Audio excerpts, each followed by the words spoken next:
Hello and welcome to our tutorial on how to reconcile your 941 in the Sage BusinessWorks accounting software.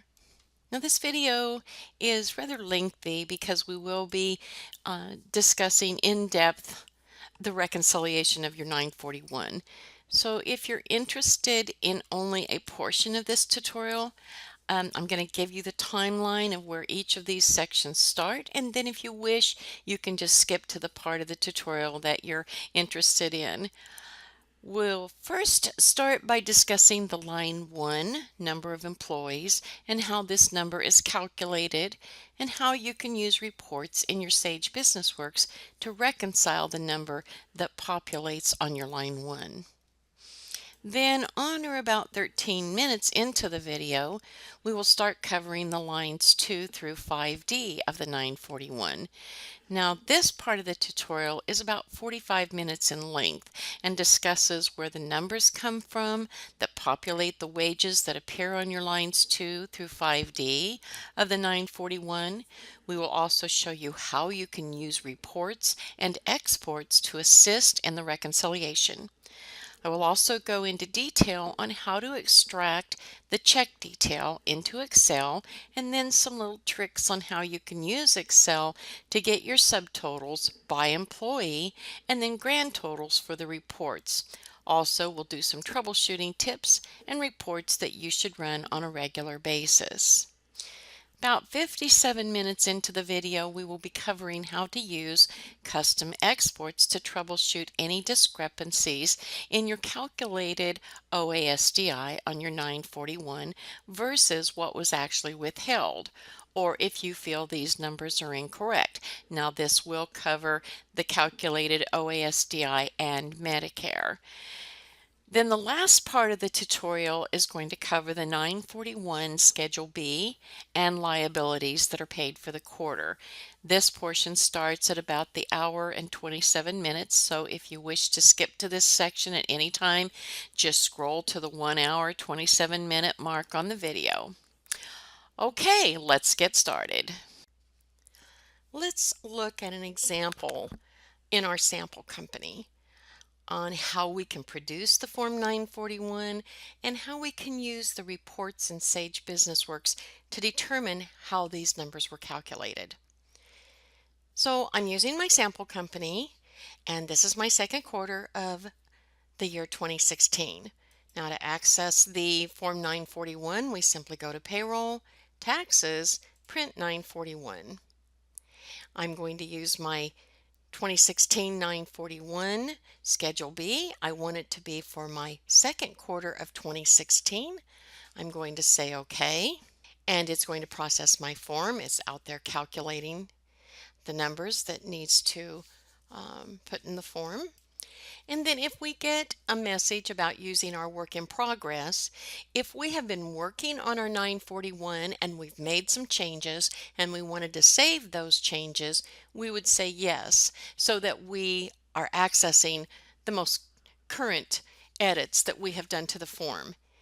If we have made changes to wages or we want the most updated information, payroll information, we would say no, so that it would give us the most updated check detail for the second quarter.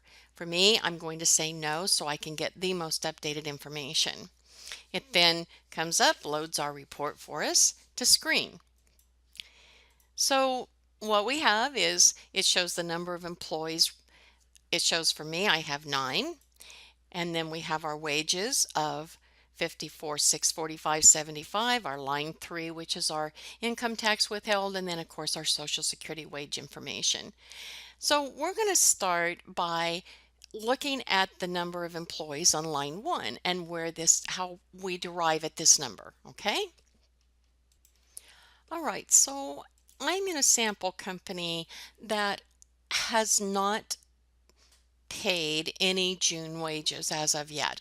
So let's make sure. I'm going to run a check register, and I'm going to look at the check register for the specific dates of June 1 to June 30 to see if I have any checks at all. I'm going to preview it to screen, and it tells me it cannot be generated, which means there wasn't any data out there that matched my filter conditions. So I'm going to say OK. And I'm going to go to Payroll, Taxes, print 941, and we're going to look at it for the second quarter and say OK. And I'm going to say no because I want the most updated information. And when the report loads, you're going to see that I do have wages during the quarter, but my number of employees says 0. Now the reason is, remember, it's looking at the number of employees who were paid during the pay period June 12th. In my quarter, second quarter, it would be June 12th. So let me show you how it derives at that number. I'm going to do a payroll check for my employee Akins. Say OK. And I'm going to post a payroll check. And when I do the payroll check for my employee Akins, I'm going to say that the last day of the pay period was June 1st, and I'm paying the employee on June 1st. So I now have a June payroll, right? And I'm going to go ahead and print my payroll check. Now that my check is printed, I'll say OK, and I'm completed printing my payroll check, so I'll close out of here. And at this point, we don't need to look at any of the payroll registers or check registers, but I do want to take a look at my 941. And when I look at my 941 for the second quarter, and I'm going to say no because I do want the most updated information. And as my report loads, I can now see that I have additional wages, but the number of employees is still 0 because I still have not included a pay period included has wages including June the 12th. So let's try this again. I'm going to do another payroll check for my employee Akins. So we'll just calculate the time card.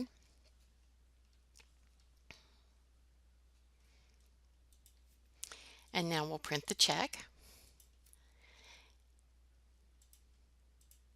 And this time, we're going to use the last day of the pay period as June 10th, but we're going to use a check printing date of June 15th. Now keep in mind, June 15th does include June 12th. All right, so we're going to go ahead and print. Now let's take a look at our 941. We want to do it for the second quarter. And we do not want to use our work in progress because we want the most updated information. And when our report comes to screen, we can see that our wages have been increased, but we're still at 0 employees. Now, our check date was June 15th, which was including the June 12th, but remember our pay period end date was June 10th. Let's do one last example. So we're going to do our automatic payroll calculation for our employee Akins. He has a standard time card on file.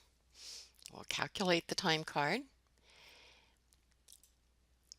Now this time when we print the payroll check for our employee Akins, this time the last day of the pay period is going to be June 15th, and the check printing date is going to be June 15th. So again, we have a pay period that includes June 12th, and we have a check printing date that includes June 15th or June 12th.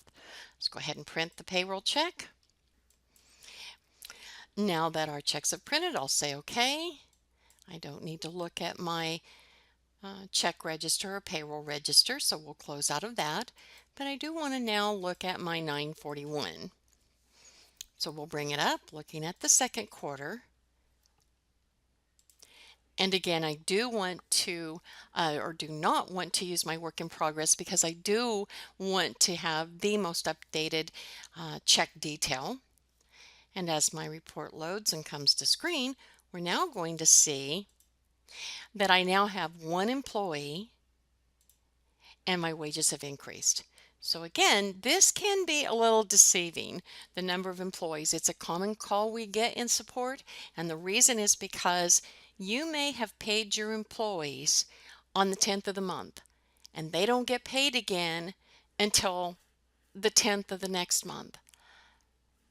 If you pay them on the 10th, and that includes a pay period up to and including the 10th, but no pay period through the 12th or the 30th of that third month, then those number of employees are not going to be included in here.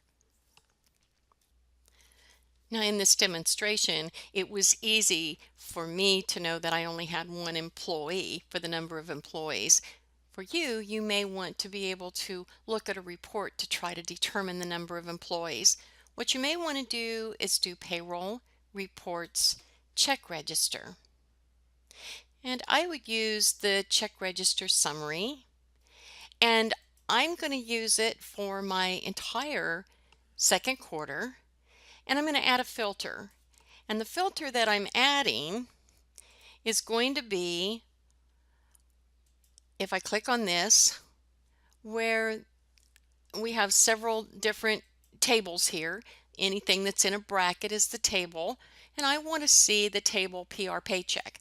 So I want to see the paycheck table, and the field I want to see is the period end date, because remember, that's what it's looking at, is the payroll period end date. And I want it to be greater than, so again, I've got several selections here, but I want it to be greater than, and the value is going to be 06112016. The reason's because I need to see anything on a pay period that was June 12th or up through June 30.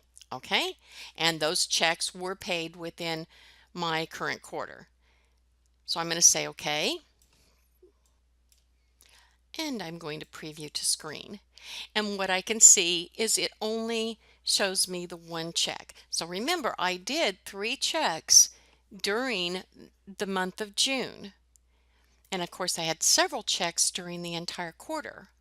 But when I ask it, I specifically put a filter on there asking to see only those that had a pay period end date from June, that was greater than June the 11th. So that includes the June 12th date, then it only returned the one employee. So that can give you an idea of the number of employees and how you can reconcile and make sure that the number you see on line 1 of the 941 agrees. Now, of course, this value would depend on the quarter that you are doing. So if you were doing the third quarter, it would be 9/11. If it was the fourth quarter, it'd be December 11th. And then first quarter would be March 11th. So you can just change your filter for that quarter. And then you can save this report, and you could call it check register number of employees. Okay, something of that sort. And then you'll always have that to pull up in the list of reports that are available to run, and then all you'll have to do is click on the filters and change your filter date. All right, let's take a look at where enhanced tax reporting is pulling the numbers that appear on your forms. Let's go back to our payroll taxes print 941, and we're going to bring it up for the second quarter, and we're going to say okay. And when this displays on the screen, we're going to take a look. We're going to go back to page 1, and we're going to look at lines 2, 5A through 5D. Line 2 is the federal taxable wages. This is compensation that you paid to your employees that was subject to federal income tax, plus any company paid deductions that you paid as an employer on behalf of the employer, like fringe benefits, that are subject to income tax. This would be like an auto allowance, and you have to report that on the W-2, and the employee is subject to pay income tax on that. That would be added into that amount. Deducted from that would be, well, actually also added to this would be any tips. If you have tips to report, it would also be added into this number. Also, the deductions that are pre-tax would be subtracted from this amount. So if you have any deductions that are deducted from the employee's paychecks, and these are pre-tax deductions like a 401k or an IRA or something of this sort, then that would reduce the amount that appears on line 2. Line 5 is the taxable Social Security wages. That would be wages that are subject to Social Security tax up to the limit of $118,500 per employee. So they may have received more in Social Security wages, but they're only taxed on the first $118,500 of wages. 5B would be any Social Security tips. My sample company has no tips to report, so that'll be 0. If you have tips, it would be included in there. And then on line 5C would be the taxable Medicare wages and tips. So Medicare has no limit. It's you pay the 1.45%, the employee portion, and the employer portion of 1.45% each is paid or calculated on the total Medicare wages. So there's no limit. The taxable 5D is the taxable wages that are subject to that additional Medicare tax. So remember, a few years back they added the additional 0.9% of Medicare tax that had to be withheld on wages over $200,000. So if an employee makes over $200,000 in the year, then it's not only taxed at the 1.45% employee portion, but also the 0.9%. Okay, so that's where the line 5D additional wages come in. So how did enhanced tax reporting get these numbers? Where did they come from? How can we reconcile? Okay, well, let's take a look. I like to do a custom export in my company. So I'm going to go to my custom exports, and I can create a new report. I already have one created, but you would create a new report and you would call it the 941 wages, or you could call it 941 reconciliation. We would say next. The data source is the table that we want to pull that information from. Now, enhanced tax reporting pulls the check detail from Sage BusinessWorks. So it's not the employee totals at all. It's the actual check details. So we need to see the payroll check distribution. We say next. For the purposes of my reconciling, I really only care about the employee ID. I don't care about their name or social security number or address. On the left, we have the table in brackets. To the right of that would be the field. I'm going to go down now to the paycheck table. So in the paycheck table, I want to see the check date. I want to see the gross pay, the FWT taxable pay, the OASDI taxable, and Medicare taxable. I also would like to see the FWT withheld. So that's the actual federal income tax that was withheld. And now that's really all the fields that I really need to look at for the purposes of reconciling the 941. So I'm going to say next. Here we can set a sort. We could sort it by the employee ID, but we really don't need to do anything right now. We're just going to pull the information into Excel. I'm going to say next. And I do want to set a filter. So the filter that I'm going to set needs to be for the second quarter. So I would need it by the check dates. So I'm going to come down here to the PR paycheck table and select the check date. And the check dates would be between 4/1/2016. Remember, this is my second quarter that starts April 1 and ends June 30. I want to set a second one, a second filter, and this filter is again going to be on the payroll paycheck table, but it's going to be on the void date, because I want to eliminate or filter out any checks that were voided. I do not want those in my calculations. So I'm going to say if the void date is less than 1/1/2000. Now let me explain this. In SQL, which is our database, every date field has to have a value. So by default, SQL uses 12/30/1899 or January 1, 1900 as a null value. So if a check was not voided, it would have a null value, either 12/30/1899 or January 1, 1900.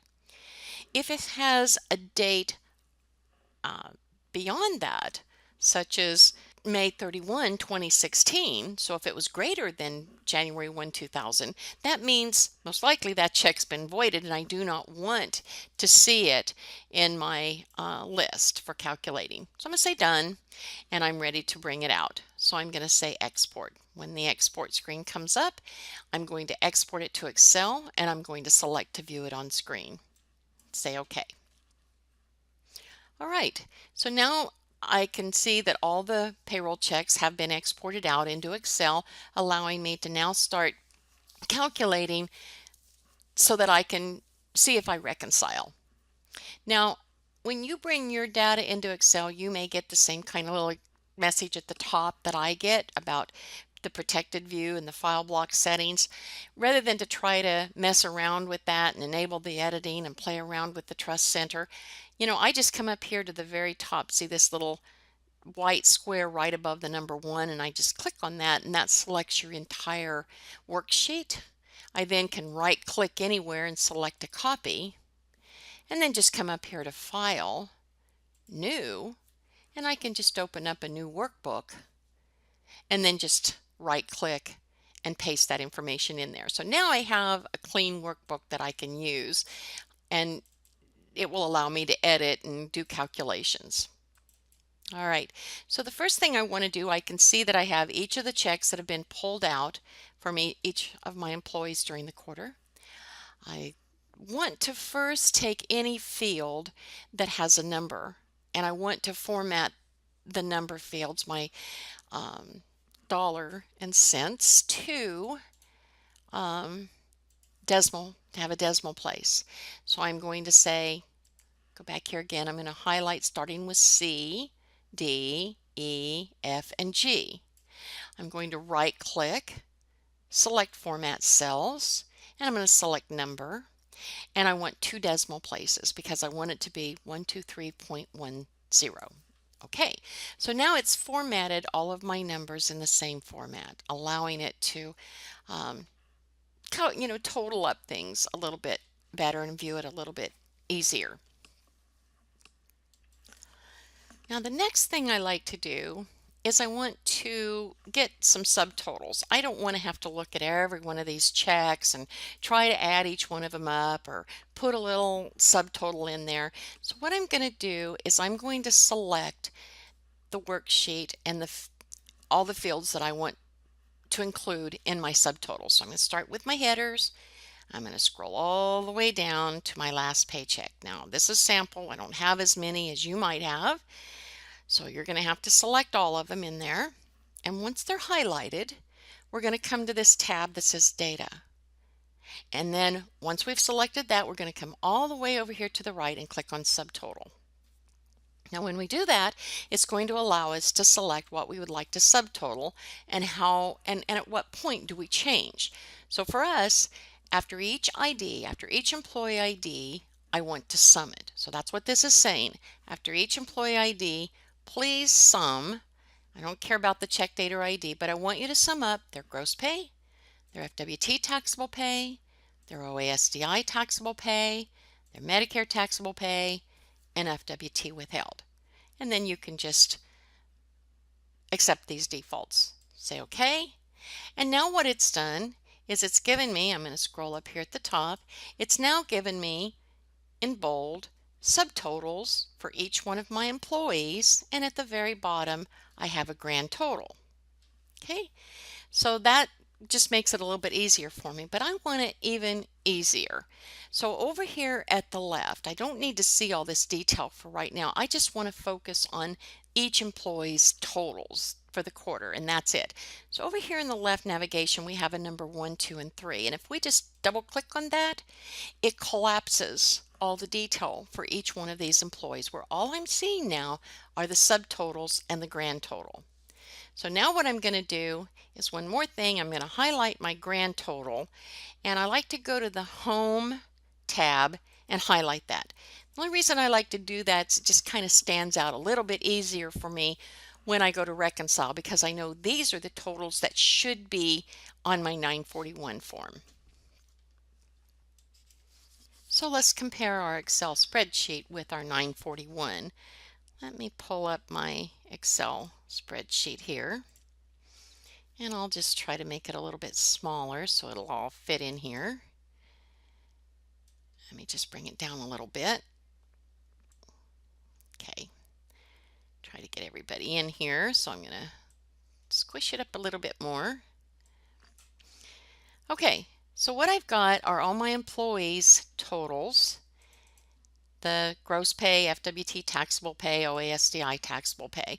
So let's take a look at our line 2. Remember, line 2 is the wages and other compensation that is subject to federal income tax. So that's any wages that are taxable wages, plus any company paid deductions or fringe benefits that are company paid that the employee needs to have reported on their W-2 and pay income taxes on, plus any tips that they may have received, minus any company, or excuse me, any pre-tax deduction that's withheld. The employee is having that withheld from their paycheck, but it's pre-tax, like a 401k, pension plans, things of this sort.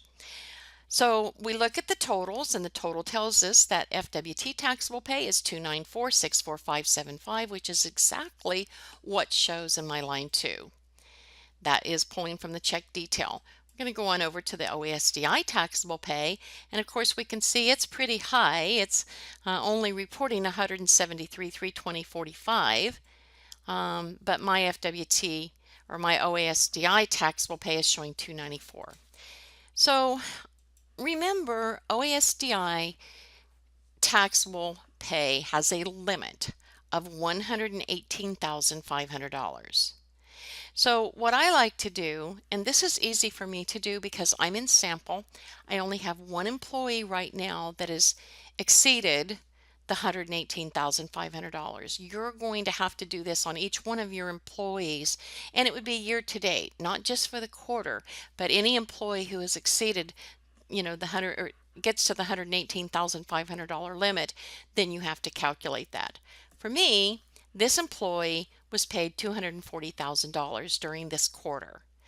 The limit is $118,500. So an easy way for me to calculate what the taxable pay would be on line 5A is to actually take the $240,000 and the $118,500. And if I come down here, I can say equals to do a calculation. I can say this is what it totals up to be. This is the total of all the wages that was OASDI taxable pay. But I need to subtract the $240,000 because only $118,500 is subject to the Social Security tax. And that totals $173,320.45. So again, this is the total of all the wages. It's not, up to the limit.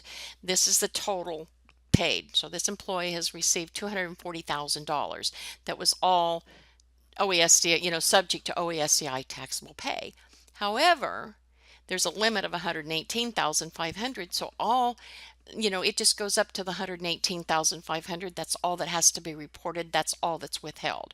So for me, it was easier to just subtract the amounts and then add in to the $118,500 limit to total.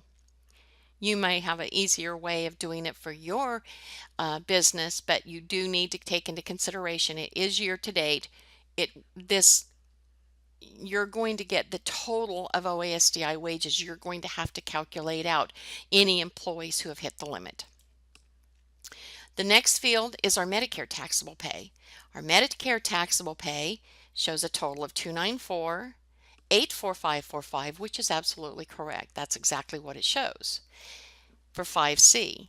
Now on line 5D, it's talking about the taxable wages and tips that are subject to that additional Medicare tax withholding. Now, a few years back, they added that additional Medicare tax withholding of 0.9% that had to be withheld for wages any employee who made over $200,000.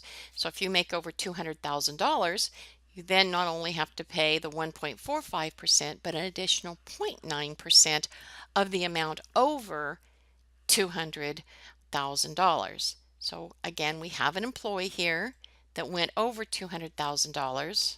Okay, so I'm going to highlight that, and we'll just make it a pretty orange color. So I highlight that, that's $240,000.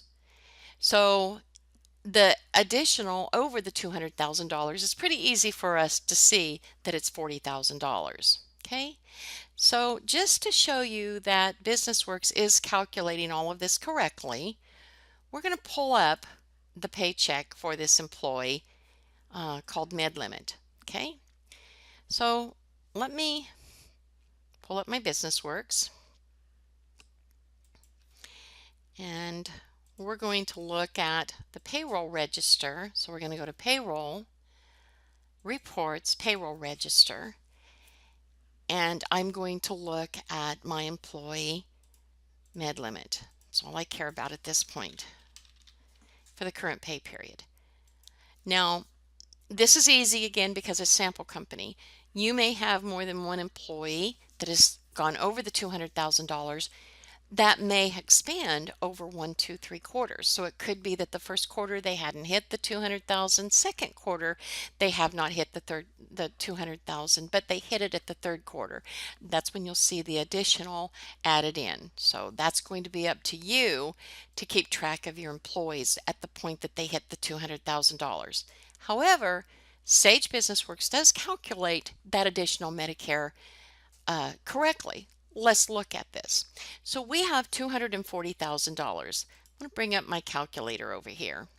Okay, so if we take the $240,000, which was the total of the OASDI and the Medicare taxable wages, and we take that times the percentage of the 1.45%, which is what the employee has to pay, that's $3,480. So I want you to write that number down, $3,480. Now, $40,000 of this is over the $200,000. So now we have to take the additional $40,000 times that 0.9%. That's $360. Okay, so I want you to write that down. So now if we take those two numbers, the $3,480 or $3,480, which is the 1.45% of the $240,000, plus the $360, which is the 0.9%, the additional of the $40,000, that's $3,840, which is exactly what Sage BusinessWorks calculated and withheld from this employee's paycheck. So it's already been calculated, it's been withheld from the employee's payroll check, it's on your tax liability so that it will have already been paid when you pay your 941 deposits. So I'm going to close out of this screen and I'm going to bring my reports back up again. So this is how we reconcile. We basically have exported out the check detail from our Sage BusinessWorks. We added some filters in Excel, got the totals, the grand totals, calculated the line 2 for line 5. We had to do a little bit of extra work if we had any employees at all that had hit the $118,500 limit within this quarter. And the same with the taxable Medicare wages. We total that up. That has no limit, so it would be all the Medicare wages, and on 5D, any wages that are over the $200,000 during this quarter. So that's where the numbers come from. Then it calculates the tax. Let's bring up our Excel spreadsheet, and we'll see in our Excel spreadsheet when we go to the last column and we ask it to bring out the FWT, or the federal income tax withheld, it shows $98,970.32, which is exactly what shows on the report. So this shows you where those numbers are coming from. It then calculates out the total of the OASDI Medicare. That's 30,000, adds it to the 98 for a total of $129,372.58 of taxes that is due, of your tax liability that was due for the quarter. Now that we understand how the numbers are calculated, where it pulls to populate your 941 form, I now want to talk about a little bit of the troubleshooting, some issues that you may run into, and actually some of the more common calls that we get in support. So we're going to start by verifying our deductions and our other pays to see which deductions we have that are set up as pre-tax, what other pays we have that possibly are set up as taxable but not added to gross. Maybe we have some company paid deductions also that are subject to federal income tax, which would be considered fringe benefits. So I'm going to show you how you can run some reports to isolate those deductions and other pays to kind of help you do some troubleshooting. It's important to know that you have your deductions and other pays set up correctly as far as taxable status, or if it's an add to gross. It's easier to check it at the end of each quarter, make sure everything is correct and the taxable status is correct, than to wait till the end of the year and try to go through a year's worth of transactions to determine the issue. So I'm going to show you how you can create some reports where you can find out the deductions that are set up, company paid deductions that are subject to tax, or individual deductions that are pre-tax for federal income tax, or possibly some other pays that are taxable for federal income tax but have not been selected to add to gross. We have a report under Payroll, Reports, Deduction Reports list that will list out all of the deductions for us, the setup of the deductions. So what I'm going to do is select my deduction list and preview it to the screen. And I can see that I have a lot of deductions pulling out, the whole list of them. Some of them are saying, no, it's not subject to it. It is a company paid. This one is a system-wide. It is subject to tax. So at this point, I'm really only interested in those deductions that are pre-tax, or it would say no for FWT taxable, and it is an individual. So I can set a filter. I've already created a report, so I'm going to bring it up. And what we can do is click on the filters button. So you've taken that existing report, the deduction list report, and you click on filters. And we're going to set a couple of filters. The first filter is going to be the where. And again, if we click on the drop down arrow, we've got in brackets our table, and to the right of that is the field. What we're interested in right now is the payroll deduction if is taxable FWT equals F for false. So what this is telling us is if it's false, if it returns a false value, that means it's no, it is not subject to federal income tax. The second filter is going to be the PR deduction range. Now, range sounds a little strange, so you may want to make note of this. In our tables and fields, the range field in the PR deduction table is what determines if it's a company paid or individual deduction. So is the individual paying for this out of their paycheck, or is this a company paid deduction? We're interested in only the individual. Now I've selected as an operator less than because the values that we have to select from are either 0, 1, 2, and 3. Now there's only 4 values. 0 and 1 are for individuals, 2 and 3 are for company. So 0 is individual, 1 is system-wide individual, meaning it could be different for each individual employee. System-wide is an individual employee deduction, but because it's system-wide, it means that the amount that's withheld is the same for every employee. 2 and 3 are company paid. 2 meaning it's a company paid deduction. It's different, it's more of a variable, different for each employee. 3 is a company paid system-wide, meaning that this is a company paid deduction, but it is the same amount for each employee. We're only interested in 0 and 1. So our value is going to be less than 2. We do not want to see 2 and 3. We just want to see 0 and 1. So these would be the filters that we would have. Now, keep in mind, if I'm going a little bit too fast for you here, you can always stop and pause this video so that you can write this down or take some screenshots. You can always play it back again. But this is the first report that we're going to do. Now, when we preview this to the screen, we're going to see that it only returned one page up here and one deduction. So we can see that it is a category of individual and it is not subject to FWT taxable. So that's a 401k. All right. So we'll close out of there. Once you have that set up, we can save it and we can give it a unique report name so it's always there for us to look at in case new deductions have been added. I named mine pre-tax employee paid deductions. We just say OK, and now it's there to select. Now the next one we want to do is company paid. So I'm going to do, I've already set up one, but we'll walk through this together.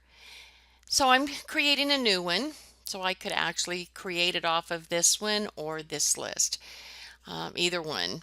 And what we're going to do is you're going to bring it up and you're going to select the filters button. Now this time on the filters button, we're going to say, is the taxable FWT box checkmarked for true, meaning this deduction is subject to income tax. So this would be where the PR deduction, the field is taxable for federal withholding tax, is equal to true. And the range, now remember, the deduction, the range is the category of either company or individual.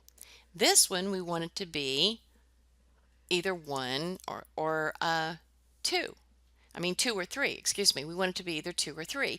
0 and 1 are individual, 2 and 3 are company. We want it to be greater than the number 1, meaning it's anything greater than 1, so 2 or 3.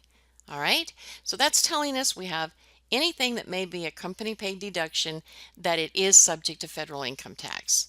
We're going to say OK and preview it to the screen, and we get this message that says that it cannot be generated, no data was returned. So what that's telling me is we have absolutely no deductions set up as company paid deductions that are subject to federal withholding.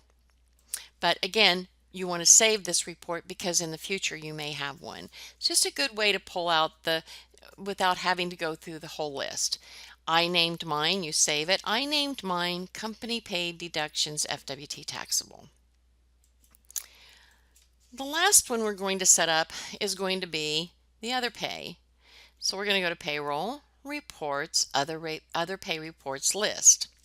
And again, I do not want to go through my whole list of other pays to see which ones may be taxable, not added to gross, add to gross, this type of thing. So what I'm looking for now are any that are taxable and are not added to gross. Because what that would mean is that the federal taxable pay is going to be more than the gross pay for the employee. So again, I'm going to click on my filters button. I've already set one up, so we'll just walk through it. So on the first one, we're going to say where, and we're familiar with this, in the PR other pay table, because now we're out of the deductions into the other pay table. In this table, we want to know, is the taxable for federal withholding true? So what that means is it subject to federal income tax? The next one would be, and the other pay range. Now remember, the range is if it's company or individual. I'm only interested in, at this point, company or individual. Okay, so we pull this up and we say less than, and it would be less than 2 because we only have 2. It's either an individual or it's a system-wide. That's it. We don't have company paid other pays. It would be individual other pays. So we're going to say in this one that it's less than the number 2, meaning anything that's a 0 or a 1, we want that value returned. All right. And then we want to know if on the PR tax category, is it equal to 0? Now what this field is, the tax category is the add to gross. Okay, again, it would be nice if it said add to gross, but it doesn't. So just write down, make a note that tax category is add to gross. 0 would be no, 1 would be yes. In our example, I get a notice to me every time I don't select something, but in our example, I want to say 0. 0 means that it's not added to gross. Now I do have one in here that I really don't need, where it is the FWT taxable equals true, because I already have that one up here. So I think I'm going to delete that one. And so now what we've got is where it's a taxable other pay, taxable for federal income tax. It's an individual, so that means any of them that show up. It's either individual or system-wide, and it's not added to gross. Okay, so we're going to say okay and preview it to the screen.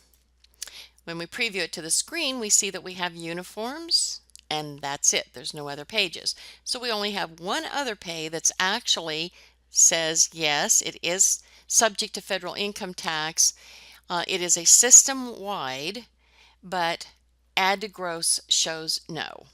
Okay, so what this is going to tell me is if I look at the employee, any employee that has uniform allowance, because of the way that this is set up, their federal taxable pay is going to be more than their gross. Okay, so it's just a good idea to kind of get a listing and check these quarterly to make sure you have everything set up. Okay, so now I'm going to pull out my Excel spreadsheet again. So one moment. Okay, so here's my Excel spreadsheet that has all of the totals for each of my employees. This is what we were looking at earlier that gave us the subtotals and the grand total that we were using to reconcile our 941. Now we want to make sure they're correct. So I've created my reports and I found out I had one pre-tax deduction, and that was a 401k. I had no company deductions, company pay deductions that were subject to federal income tax, so that's a blank. I did have one other pay that was subject to federal income tax but was not added to gross, and that was the uniform. So that's going to help me a little bit. So I can go through each employee to see their gross pay versus their federal taxable pay and to see if there's a difference. Now on Akins, I can see that Akins has more gross pay than federal taxable pay. The first thing I would think was that they have a pre-tax deduction, so I would kind of want to check on that first. The only pre-tax deduction that I have is a 401k. Best thing for me to do is to go into my payroll employees, maintain employees. Now you may already know this, but I'm checking it, okay? I'm checking it on my employee. I'm going to the deductions and I can see that yes, my employee does have the 401k. So I'm going to say okay and close out of here. I want to find out exactly how much has been withheld during the second quarter for the 401k for that employee. So I can simply go to my reports, my deduction reports, period activity. Now I don't need to see detail. I click on the lookup. I've got several reports I can select, but I really only need to see a summary. I just want to see bottom line number. Don't need to see all the checks that make up that number. I only want to see Aikens. That's the only one I'm checking right now, just to give you an idea. Actually, I'm looking at the deduction, so I'm sorry. I only want to look at the 401k because that's the only one that I have that is a pre-tax deduction. So I want to select the 401k, and then I want to select my second quarter, my current quarter, which is second quarter, April, May, June. I'm going to preview it to the screen, and what it shows me is that Aiken for the second quarter had $199.70 withheld from their paycheck. So if I bring up my Excel spreadsheet, let's bring up our calculator now and let's do some calculations. If we take the gross pay of 6944.90, that would be this number. That's the gross pay. We subtract the federal taxable pay. So we'll say minus the 6745.20. That equals $199.70. If I bring up my report, that's the exact difference. So I can actually say that yes, this amount is correct. I can verify that it is, and so I feel comfortable about that. Okay. Now let's look at the next one. The next one we have, so we know that this is good. These gross and federal taxable are the same, so I'm going to go down, find the next one that has a difference. Now here we have Jones, and Jones has a gross pay of $26.93, but their federal taxable pay is $2,768. So their federal taxable pay is more than their gross pay. So what that's telling me is that I have most likely an other pay. So they have additional income, is what it looks like, that is subject to federal income tax, but for some reason it looks like it maybe was not added to gross. That's kind of what I'm looking at, is that probably there is an other pay because the taxable pay is more than the gross, so there's an additional income. So let's take a look. The only other pay we have that is subject to federal tax but not added to gross is uniform. This is our Jones. Looks like we also have Wright. Okay, let's check out those two employees. So let's bring up our BusinessWorks.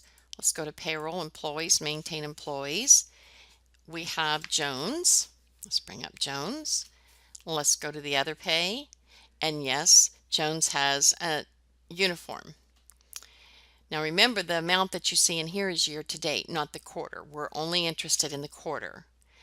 We have Wright, so let's pull up Wright and go to the other pays, and yes, Wright also has the uniform allowance. So we're going to close out of here, and the next thing we need to do is run our period activity report for the other pay. And let's verify and make sure that for the second quarter, the amount of the other pay not added to gross is the difference between the gross pay and federal taxable pay. Payroll, reports, other pay reports, period activity. Again, I'm only interested in one other pay, and that's the uniform. I don't need to see the detail. There's several reports to pick from, but I'm only interested in a bottom line number. So I'm going to look at a summary by employee ID. Need to select my other pay again, which is uniform. And the reporting period is going to be my second quarter. So current quarter, April, May, June is second quarter. I'm going to preview it to the screen. Now I can see that during the second quarter, Jones had $75, Wright had $85 of other pay that was added to their federal taxable income, but it was not set to gross. Let's check out our spreadsheet and our calculator.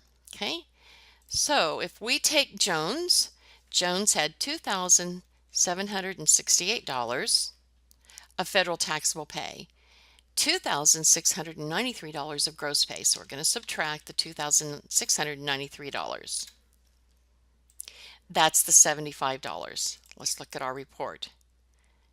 $75. So we know that Jones, we can validate that the difference in Jones. So we feel good about that. $85 for Wright. Let's see what the difference is for Wright. So we look at Wright and we see that it's $33.83.12. Let's bring that up. For the federal taxable pay, and we need to subtract the gross of $32.98.12. And that equals $85. So again, we can verify where these numbers come from. It was easy enough to create some reports where we can find out which deductions are individual deductions that are set to pre-tax, if there's any company paid deductions that are set to federal taxable, or if there's any other pays out there that were not added to gross. Those are the three things we really want to look for that may show differences in the gross pay and federal taxable pay. Now you also could do the same thing for the OASDI taxable pay and the Medicare, because we can see we have differences in those pays as well. So the thing you would do is bring up those same reports that we had. Let me just close out of the reports that we have here.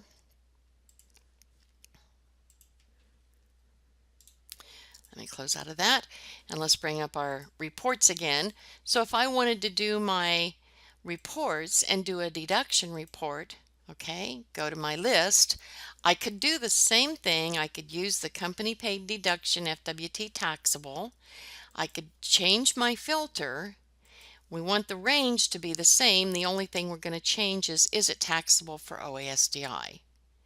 And then we could say, okay, save this and just call it OASDI taxable. All right. Now we can look at the deductions that are company paid deductions that are OASDI taxable, and see if there's anything in there that we need to look at. We also can select the payroll pre-tax employee paid deductions. Now these again are set up filters.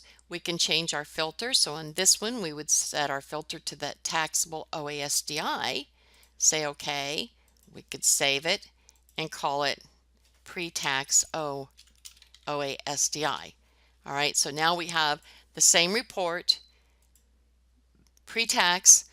We'd probably want to make this pre-tax FWT employee paid deductions OASDI, and then we would do the same thing with one for Medicare. So you kind of get the idea of how you could set up these reports. They're always going to be there. You can pull up the reports every quarter to see if you've got new deductions or other pays that have been created. Now, like I stated earlier, it's a good idea to check the deductions and other pays periodically to make sure they are calculating correctly. It's much easier to catch it at the end of each quarter, get it corrected, than to wait until year end and then try to frantically find the difference and try to get it corrected for W-2s. Okay, and the last troubleshooting tips that I want to walk through would be calculating the actual OASDI and Medicare tax to see if it's calculating the same as what you see on your 941 and where you might see that difference. So what we're going to do is go into Payroll again, Transfer, and I'm going to do another custom exports. Now again, I've already created it and I called it my FICA Medicare wages and withholding. So basically what I'm going to do is bring out not only the taxable wages but the withholding for the FICA and Medicare, or the OASDI and Medicare, exactly as it is on the check detail. So let me go to the edit and show you what I've done. So again, I had just created a new one, all right, and so back here I clicked on the new button and created a new one, and I gave it a template name of FICA Medicare wages / withholding, and said next. The data source I want to use, or the table, is going to be again my payroll check distribution, because I do need to pull it from the check detail. I'm going to say next, and I want to pick the fields that I want to see. So this time I do want to see the payroll employee ID. And then I'm going to scroll down on this left side here, and I'm going to find my paycheck table. And in my paycheck table, I want to see the gross pay. So we'll find the gross pay. So we'll select it and send it over. I want to see the OASDI taxable pay, and we'll send it over. And I want to see the OASDI withheld. So I think I'm going to move mine up here a second. So I want to see the OASDI taxable pay, OASDI withheld. And then I want to see the Medicare taxable pay and the Medicare withheld. So this would be not the company portion, but the employee portion, okay? We just want to calculate and see if it calculates out correctly. And then we're going to go down to the OASDI company and Medicare company. We can pull those out. Not that we'll be using them right now, but I'll go ahead and pull them out. And then we'll say next. And of course, I don't set sorts in the exports because I can always do my sorting in Excel. And then we'll say next. And here's where I'll set my filters. So again, I do need to set my filter to filter on the PR paycheck table by check date. And I want my check date to be between April 1st and June 30th. Now the reason I'm using these dates is because I'm doing the second quarter only, so that would include the dates of April 1st through June 30th. These dates would have to change if it was any other quarter. I also want to include the void date, and the reason is because if I do not want to extract any voided checks and have those included in my calculations. So again, I'll go down to the PR paycheck table and find void date, and we'll say void date is less than 01/01/ better type this again, 01/01/2000. So anything that's less than January 1, 2000, I want it returned. The reason being is because anything in SQL, again, every date field in our database tables must have a value. It can't be blank. So if there is not a value, so in other words, the check has never been voided, then it has to have a value in there. And SQL always uses 12/30/1899 or January 1, 1900. Sometimes you'll see as a null value. So that's why we're saying if it's blank, basically a null value, then I want you to return that, because that means that check has not been voided. All right, we'll say done, and then we're going to export it out. So when this comes up to the screen, we will select Microsoft Excel and to view it on the screen. And it pulls out my records like we did before. And as you remember, I have this protected view, enable editing. I don't even want to mess with it, so I come up here to this little white square right above 1 to the left of A, and I just click in there with my cursor, and it just selects the entire sheet. I can then right click and copies my entire worksheet or workbook. I can then come to the File tab, say New, and I can open up a new blank workbook. And now in the 1A, I just place my cursor, right click, and paste. Okay, now again, if this is going too fast, you can pause this video, stop it, rewind, hit the back arrow so that you can get the information again. All right, now like we did before, I want to make this a little bit neater, so I'm going to take any of my fields that have values, dollar and cents values, and I want to make them consistent. I want to see, instead of if there's cents, it shows it, but I want to see it even if it's zeros. I want it to be nice and clean so I can add it up nice and clean. So I'm going to take B, C, D, E, F, G, and H. So again, I just selected that by clicking on B, and then I just scroll on over to C, D, E, F, G, and H by holding down my mouse. So now I've selected all of those, and I want to right click. Well, that didn't work, did it? B, C, D, E, F, G, and H. I want to right click, and I want to format the cells. Okay, so when I format the cells, it's going to be in the area that's shaded. And I'm formatting the cells to be a number that will be 1234.10. So it's got 2 decimal places. I say OK. And now I have my nice clean workbook. Now the next step, if you remember, is we need to subtotal. I want to see my subtotal for Akins, Anthony, all my employees. And I want to subtotal all their wages. So if you remember, we highlight the area of the data in our workbook that will be included in there. So I'm going to start with my header, and then I just go over to H and then all the way down to the last paycheck. So if you have a lot of checks, you may have a lot that you're covering. So now that I have it shaded, this is all the information, the records that will be in my workbook that I want to subtotal. I come to the Data tab, and then I come to Subtotal. And now I can tell it what I want to do. And I want to subtotal each ID, each employee ID. I want to sum up their gross pay. I want to total up their OASDI taxable, the withheld, the Medicare taxable pay, the Medicare withheld, and then of course the OASDI company and Medicare company. So basically all of the columns that have dollars and cents. I'll just accept the rest of the defaults and I'll say OK. Okay, so now I have my totals. I'm going to scroll up to the top, and in bold I have my employees and all their totals. So the next thing I do is I come over to the left navigation pane where I have the 1, 2, 3 at the top.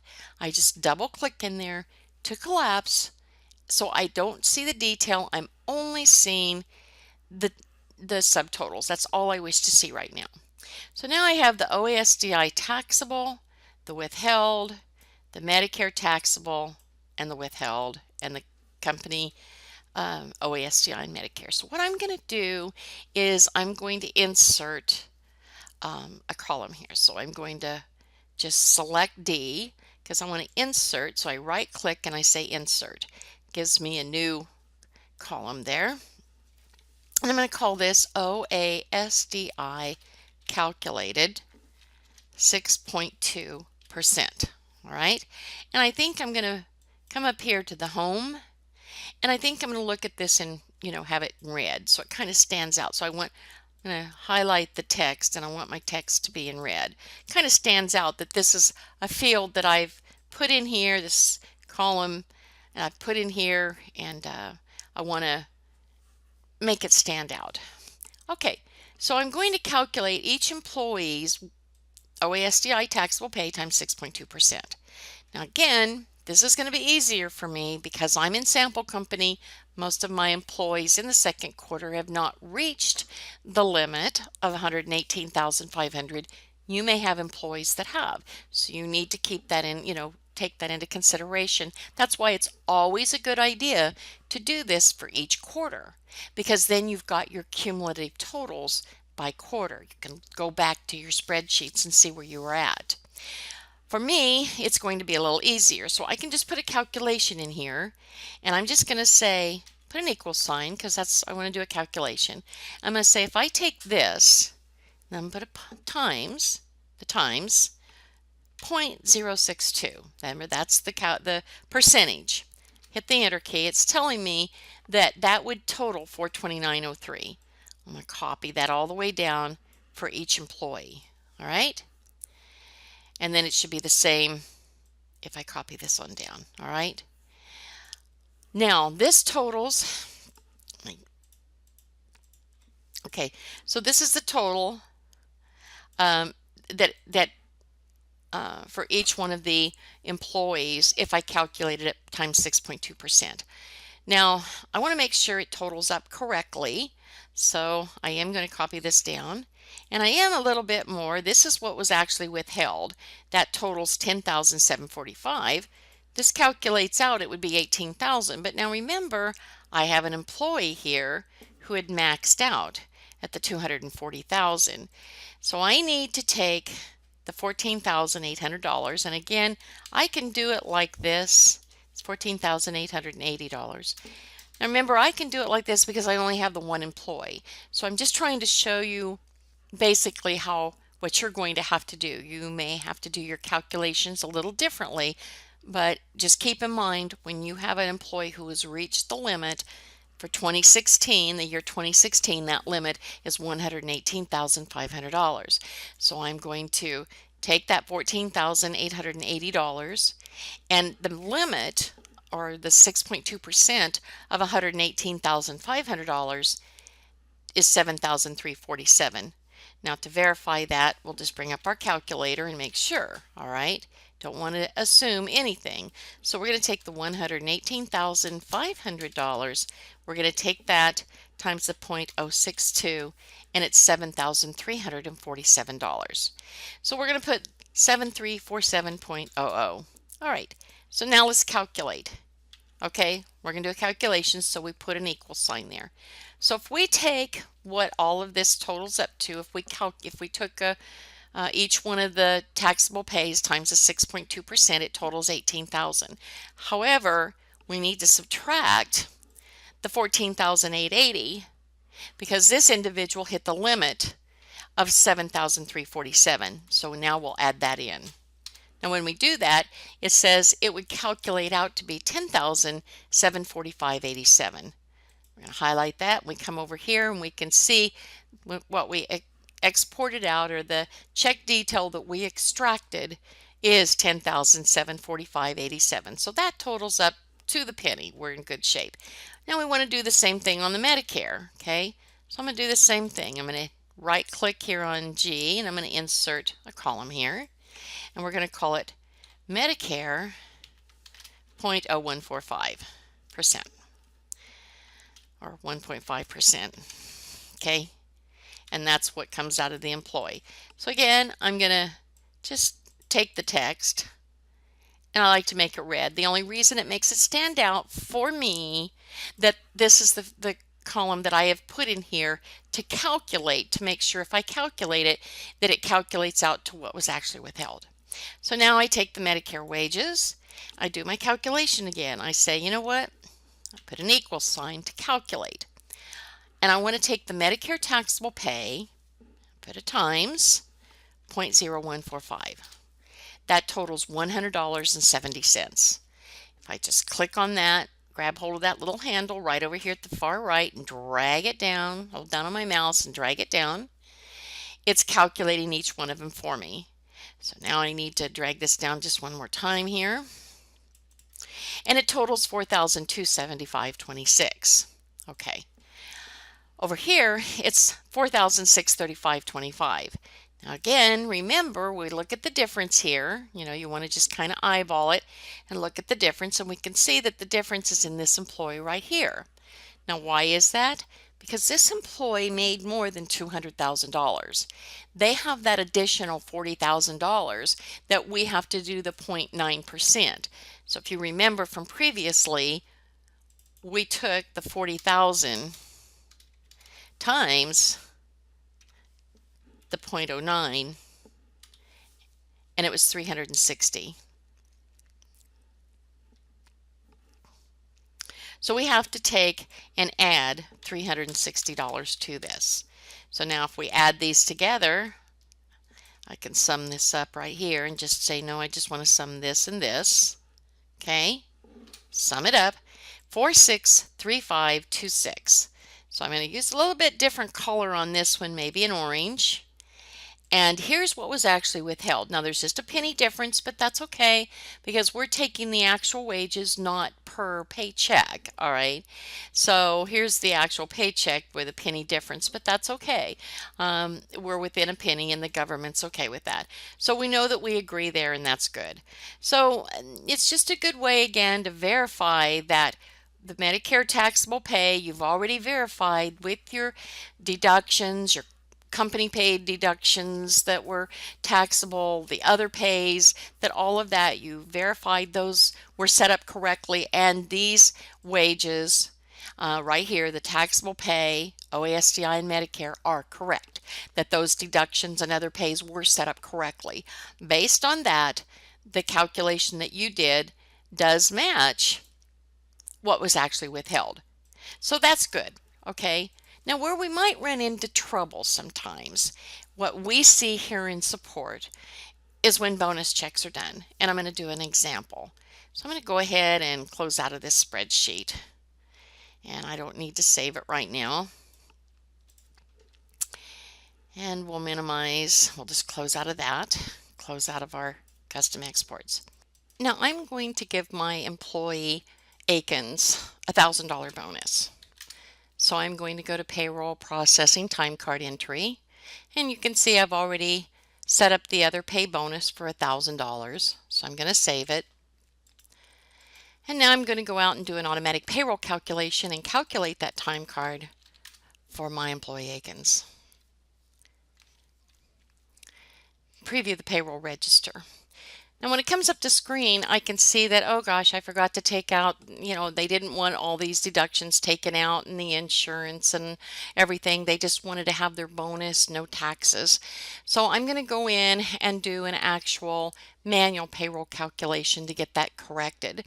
So I'm going to go into payroll processing, manual payroll calculation, and bring up my Akins. I'm going to, use the calculated check that I have on file. And when you get the possible job information loss, you can say okay to that because it's not going to affect your job cost on a bonus check. So what I'm going to do now is go to my deduction other pays. And I'm going to say I want all these taken off. The only thing I want to actually keep on there is the actual bonus. And I'm going to say okay. Now I need to change the taxes because it's $1,000 that they're getting paid. So I got to go to the federal and state taxes. They don't want to have federal income tax taken out. Now I need to make sure. So if I take the $1,000, I do need to bring my calculator up again. Just bring it up. So now I've got $1,000 times the 6.2%. And that totals $62. Well, if I did it right, it would. Let me start this again. We have $1,000 times 0.062 equals $62. So we're going to change this to $62, and we want this to be $62. And then our Medicare, we need to take that again, so it's $1,000, and we want to take that times 0.0145, and that's $14.50. So that's good. We're good with that. So it's $1,014.50, and we didn't want any state withholding, and then the SDI will need to come out, and we'll say okay. So we're happy. We only have $83 coming out, and our employee's going to get a decent bonus check out of it, and we can say save. So now I can go ahead and print my check. So I'm going to print my payroll check, and just for Mr. Akins.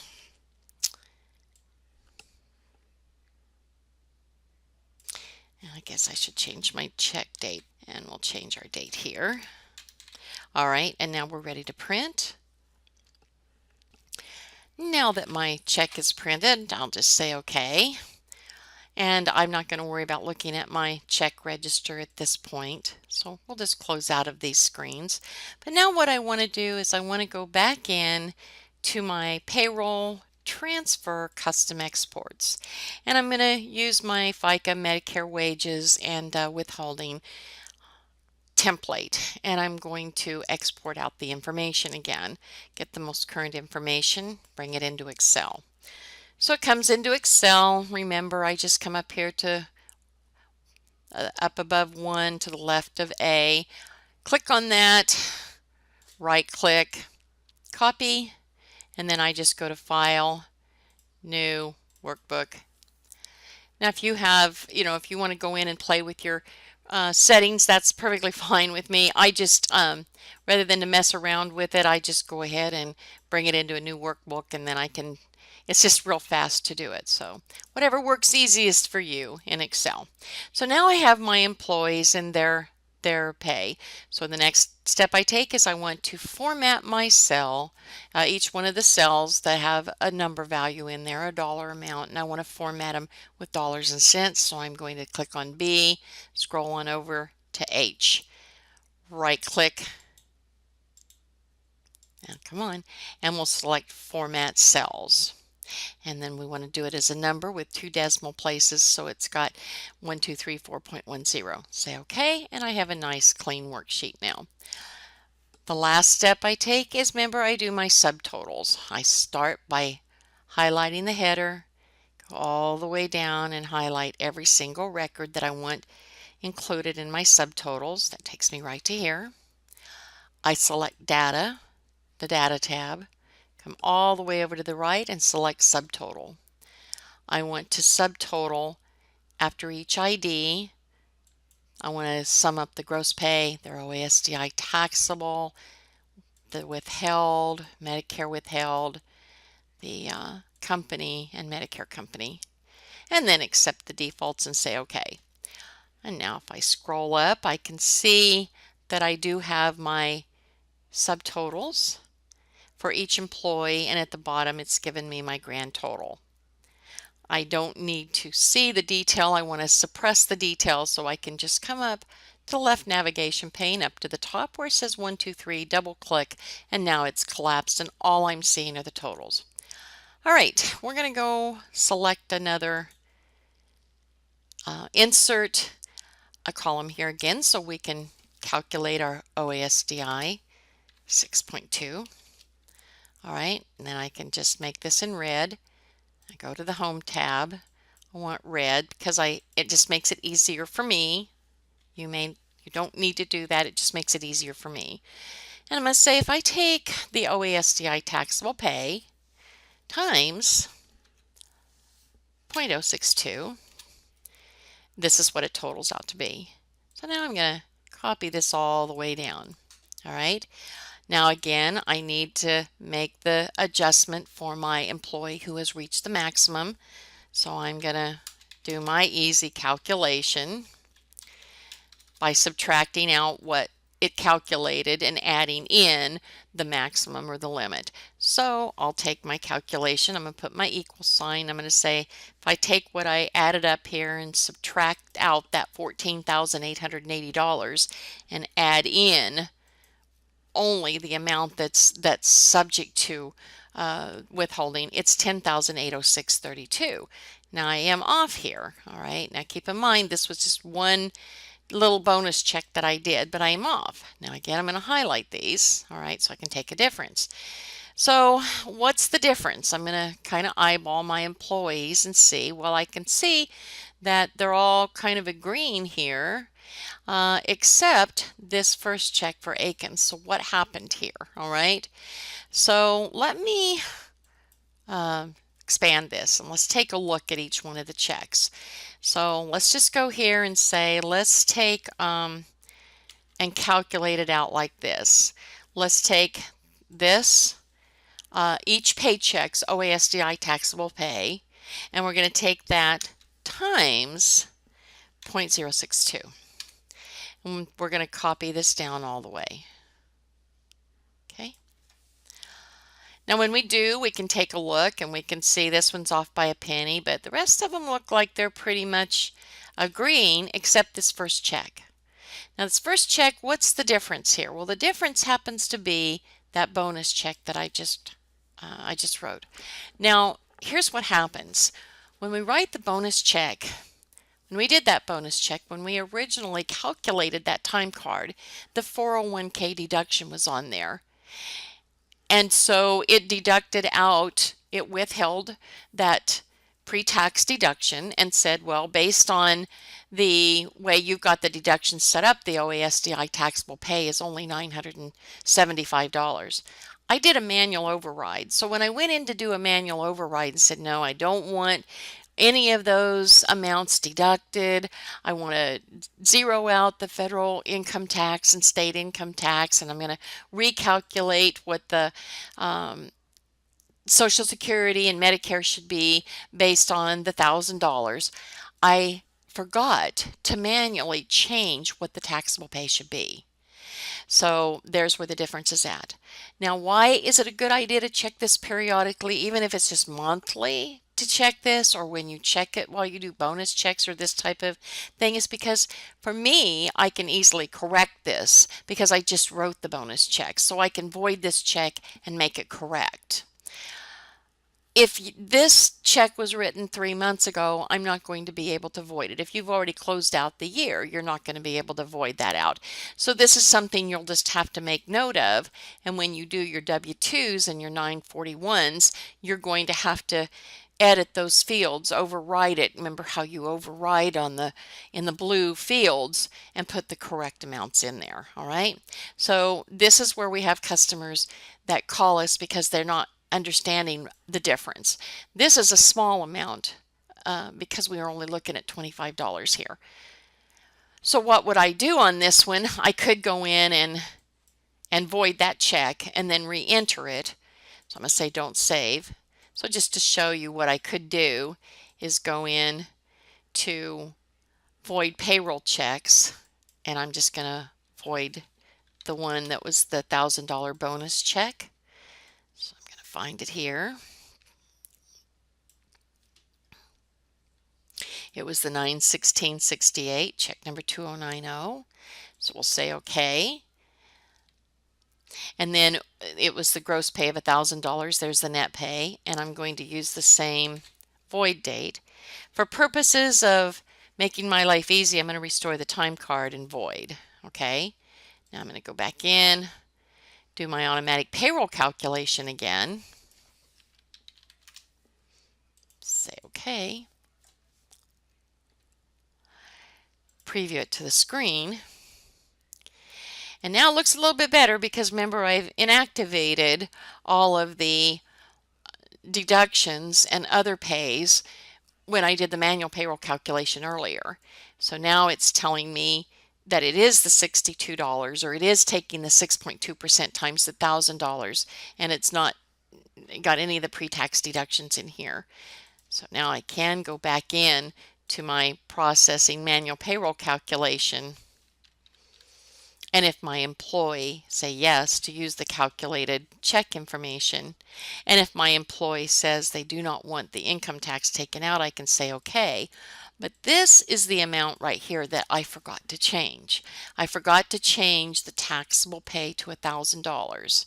So any time that you have gone in to a manual calculation to the deduction and other pays, and you inactivate, and you've inactivated a deduction that's pre-tax or an other pay that could be affecting the taxable pay, you need to also come back into the federal and state taxes and manually, because remember this is a manual payroll calculation, you're going to have to manually adjust each of these fields. You're going to have to come in here and manually adjust these numbers right here. So for me, the taxable pay for each of these fields is going to be $1,000. So now it has calculated correctly. I can say OK, and then I can save it and print my check again. All right, now that we understand where the numbers are coming from our lines 2 through 5D, let's go on to line 6, which is the total taxes before adjustments. That is again the total of the line 3, which is the federal income tax that was withheld from our employees' checks, and then all of the Social Security and Medicare percentage-based taxes that were calculated of $30,000. Now, if we go to the next page, it's going to ask us what type of a filer are we. Do we have to deposit monthly? Do we deposit semi-weekly? If we deposit monthly, you would just select this and put in what the monthly liabilities were for each one of the months. If you're required to be a semi-weekly depositor, you would click on the semi-weekly, and it's going to tell you that you must complete the 941 Schedule B. So at this point we say OK. Now the Schedule B is already pre-populated with the information that you need. Where these numbers come from is from your BusinessWorks tax liability screen. So let's take a look at that. If I bring up my BusinessWorks, I go to Payroll, Taxes, FICA, and FWT deposits for my current quarter, which is my second quarter, and I compare this to my form. So let's bring these up side by side. I can see that during the period of April 2nd through April 5th, right here, I had a liability of $297.49 due on the 6th. Then on the 13th, a liability of $284.14, and so on and so forth. So you can see that these liabilities, where these liabilities were incurred, what pay periods, and when the deposit was due. So it totals in my report. It shows the first quarter, second quarter, and third quarter, or excuse me, the first month of the quarter, the second month of the quarter, and the third month of the quarter, for a total liability that was pulled from that deposit screen of 129,372.56. Now this should agree with the taxable, let's go back to page 1, with the total taxes before adjustments right here, line 6. So line 6, which is the total of taxes before the adjustments, which is totaling up what's calculated, what was actually withheld, the calculations, was 129,372.58. What actually shows on Schedule B was the actual liability, was 129,372.56. The difference is 2 cents. It's a 2-cent adjustment. So anytime you have any sort of a number on line 7, that is for fraction of cents, saying it's most likely a rounding, because up here we're taking the full quarter payroll times the percentage, whereas throughout the quarter we're doing individual paychecks. So it's common to see an adjustment, a fraction of cents. Where it pulls the amount that we actually paid for the quarter is also again from that screen. So we would pull it up and it pulls from this screen exactly what we paid.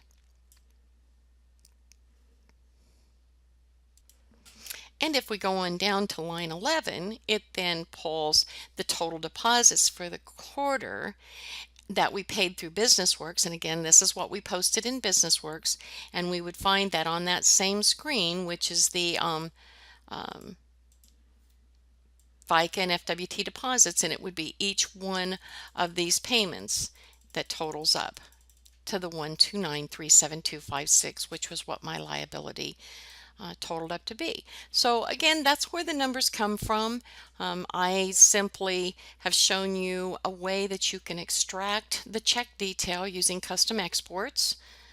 I've shown you, how you can try to troubleshoot to find the taxable Social Security wages or any additional Medicare. If you have a difference in the FWT taxable pay from your gross pay, how to look to find out what that difference might be. Very well may be that it's a pre-tax deduction or a company paid deduction that's subject to federal tax. So those are things that you'll be able to identify when you use that custom export to bring out the detail, check detail. We've discussed about the total taxes and adjustments, and then the Schedule B, where this number's coming from. And again, that is coming from the payroll, Sage BusinessWorks payroll taxes, FICA and FWT deposits. It's pulling exactly as each liability period and totaling it for the quarter. And then we discussed where the total payments are pulling from. If you have not posted the payments through BusinessWorks and you just paid them online, then you would just go ahead and enter the amount in here that you paid. One thing that you can do, any field that is in blue is an editable. In other words, you can edit the numbers in that field. So up here, if I needed to change the number of employees, I could change it to 8. If I needed to change my withholding to 30 cents, I could do that. That would also get rid of the 0, but I don't want to do that because this is actually what was withheld from their checks, and that's what's going to appear on W-2s. And we want to make sure that these numbers are good and that they do reconcile each quarter, because when you file your W-2s at the end of the year, the IRS will be taking each one of these quarterly 941s and looking at these numbers right here and comparing that to your W-2, box 1, box 3, box 5, all the different W-2 wage brackets, to compare to make sure that they agree with what you have submitted quarterly. So it's real important to make sure that it's right and to make sure that these numbers are correct and that you haven't set up some sort of deduction incorrectly. And then when you're ready to file, we just need to put our name in here, our name, and I'm just going to put the Sage Bookkeeper, and then I'll say next step and agree, and then you're ready to either print it or e-file it, whichever you wish. You can e-file or print. If I select a print, it's going to print it out on blank paper, signature ready. No need to print it out on a form, just put blank paper in your printer. All right, this concludes our presentation on 941 reconciliation. I want to thank you for joining us.